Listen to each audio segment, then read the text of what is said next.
انسان اللہ کی عبادت کے لیے.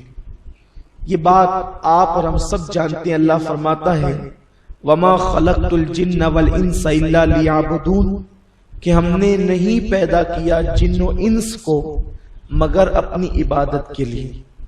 یعنی ہم نے انس اور جن کو، انسان اور جنات کو اپنی عبادت کے لیے پیدا کیا. تو جب انسان کی پیدائش کا مقصد عبادت ہے تو عبادت بے مقصد تو نہیں ہے. عبادت کا بھی کوئی مقصد ہوگا. عبادت کا مقصد کیا ہے؟ ہم نے روزے رکھے، تراویح پڑھی، نمازیں پڑھی، تسبیح، تحلیل، اور ساری زندگی ہمیں عبادت کرنا ہے، اس لیے کہ ہم پیدا ہی عبادت کے لیے ہوئے ہیں. تو عبادت کا مقصد کیا ہے؟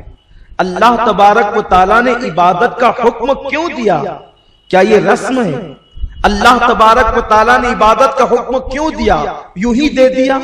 نہیں. جب اللہ نے انسان کو ساری مخلوقات کا مخدوم بنایا، اس مخدوم کائنات کو اللہ نے عبادت کے لیے پیدا کیا، تو عبادت کا مقصد کتنا اہم ہوگا، عبادت کا مقصد کتنا قیمتی ہوگا، عبادت کا مقصد کتنا جو ہے وہ اہم ہوگا. اللہ اکبر. انسان عبادت کے مقصد کو فراموش کر چکا ہے اور مقصد کو بھول چکا ہے. میرے پیارے آقا صلی اللہ علیہ وسلم کے پیارے دیوانوں، ایک انسان کاروبار کرتا ہے، اس کے پیچھے مقصد ہے. ایک انسان سفر کرتا ہے، اس کے پیچھے مقصد ہے. ایک انسان کہیں آتا جاتا ہے، اس کے پیچھے مقصد ہے. انسان کسی کو دوست بناتا ہے، اس کے پیچھے مقصد ہے. تو پھر جب انسان کوئی کام بے مقصد نہیں کرتا، اور جو لوگ کام بے مقصد کیا کرتے ہیں وہ کامیاب زندگی نہیں گزارا کرتے. بے مقصد کام کرنے والے ناکام رہا کرتے ہیں. تو جب ہر کام کا ایک مقصد ہے، تو جس عبادت کے لیے اللہ نے انسان کو وجود عطا فرمایا، اس عبادت کا مقصد کیا ہے؟ تو آپ دیکھ لیں، جتنی عبادتوں کو اللہ نے بیان فرمایا، سب کے مقصد کو اللہ نے بیان کیا.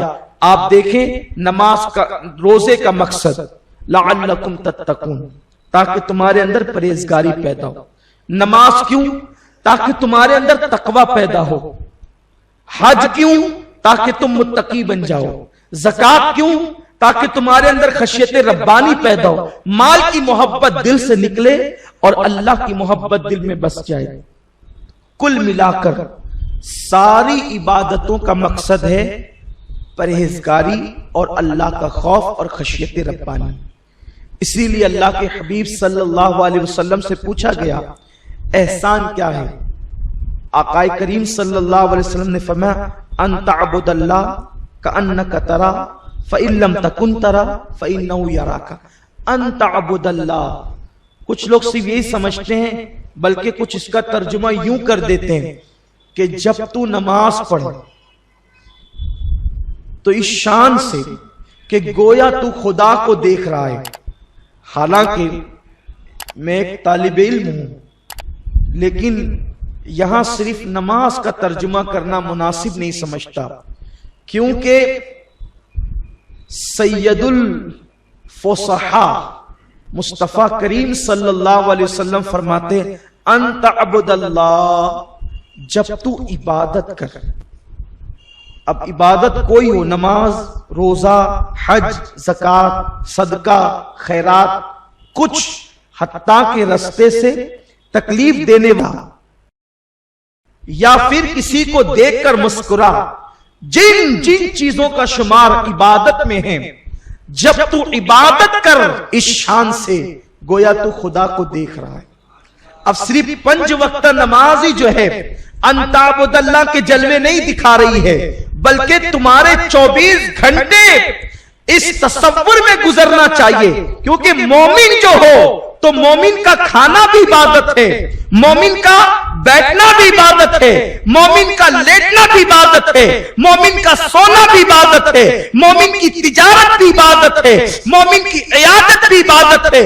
ہر لمحہ سنت مصطفیٰ کے سانچے میں ڈھل جائے تو سبھی عبادت ہے. تو 24 گھنٹے مومن تیری کیفیت یہ ہو کہ گویا تو خدا کو دیکھ رہا ہے، اور اگر یہ کیفیت تیری نہ بن پائے کہ تو خدا کو دیکھ رہا ہے تو یہ کیفیت تو تیری ہونی چاہیے کہ خدا تجھے دیکھ رہا، اللہ تجھے دیکھ رہا ہے۔ اب مومن کی عبادت کا مقصد یہ ہے کہ اس منزل پر پہنچایا جائے کہ اللہ تجھے دیکھ رہا، اور اللہ تو تجھے دیکھ ہی رہا، خدا تو تجھے دیکھ ہی رہا ہے۔ جن لوگوں کی عبادت کا مقصد یہ نہیں کہ خدا دیکھ رہا ہے، ان کی وہ عبادت نہیں ہے، وہ تجارت، وہ عبادت نہیں ہے، وہ تجارت۔ عبادت کرنے والوں کے چہرے پکارتے ہیں کہ یہ عابدین ہیں، یہ عبادت گزار لوگ ہیں۔ حیرت ہے، وہ لوگ جو عبادت گزار تھے، واقعی عبادت گزار، جو اس تصور کے ساتھ کرتے تھے کہ اللہ مجھے دیکھ رہا، سارے گناہوں کی جڑ کٹ جاتی ہے اس ایک تصور سے کہ اللہ مجھے دیکھ رہا۔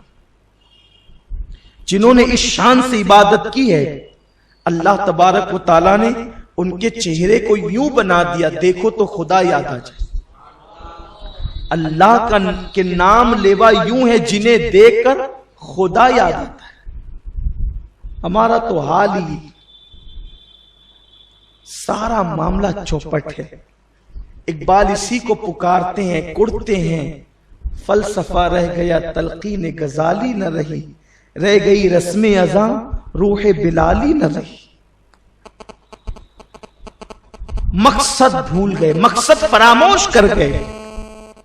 کچھ لوگ کا حال تو یہ ہے کہ نمازیں 14 رکعت پڑھ جاتے ہیں، لیکن ان کو خیال تک نہیں ہوتا کہ میں کس کا نام لے رہا ہوں۔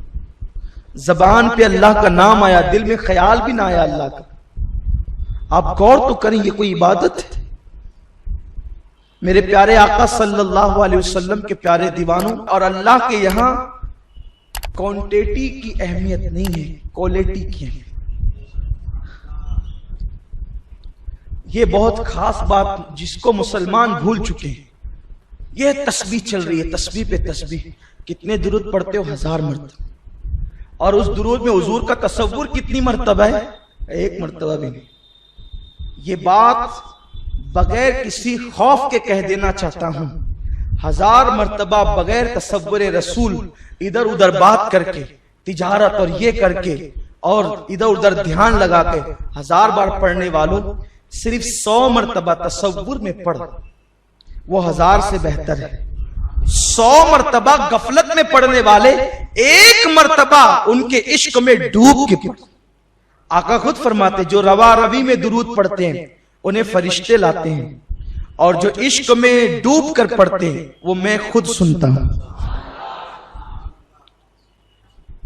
تو مقصد فوت ہو رہا ہے۔ تو اللہ کے یہاں جو ہے وہ کوانٹیٹی کی اہمیت ہے، اور اللہ کے یہاں کوالٹی کی اہمیت ہے، کوانٹیٹی کی نہیں۔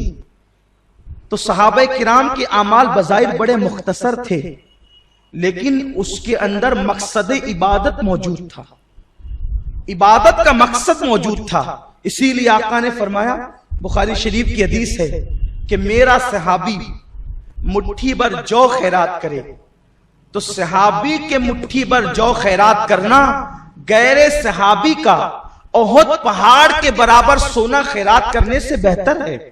آپ مجھے بتائیں آخر اس مٹھی بھر جو میں کیا سرخاب کے پر لگے تھے؟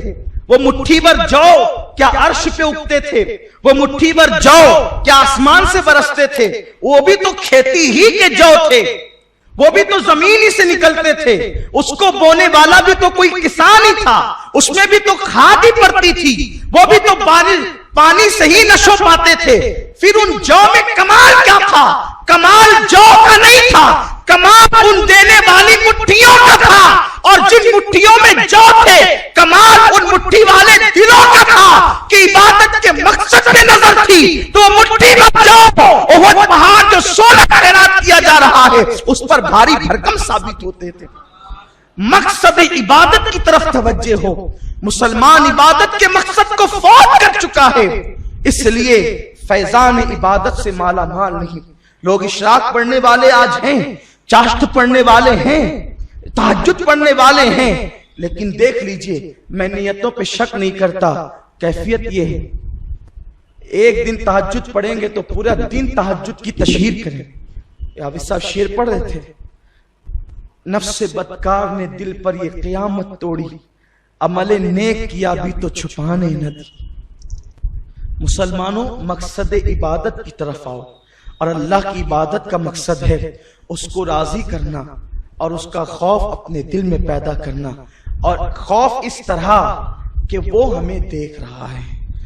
جس دن یہ تصور قوم مسلم کے دل میں پیدا ہو جائے وہ ہمیں دیکھ رہا ہے، پھر صرف مسجد میں گناہ سے محفوظ نہ رہیں گے، گھر میں بھی گناہ سے محفوظ رہیں گے، بازار میں بھی گناہ سے محفوظ رہیں گے، تجارت کی منڈی میں بھی گناہ سے محفوظ رہیں گے، حتیٰ کہ اپنے بستر پہ لیٹیں گے تو تصورات اور خیالات کو بھی درست رکھنے کی کوشش کریں گے، اس لیے کہ اللہ دیکھ رہا ہے. جس کے پاس یہ تصور نہیں اس کی عبادت تجارت ہے، اس کی عبادت رائگاہ ہے.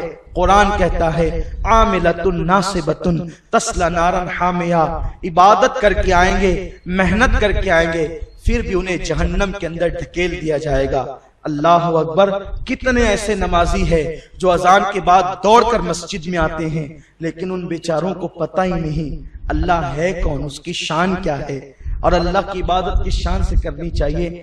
عبادت تو ہے، مقصد عبادت نہیں.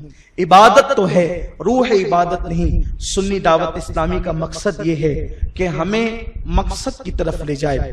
ہم اپنے مقصد کو جو بھول چکے ہیں، سنی دعوت اسلامی واپس اسی کی طرف آپ کو لانا چاہتی ہے. آئیے عبادت کے مقصد کی طرف.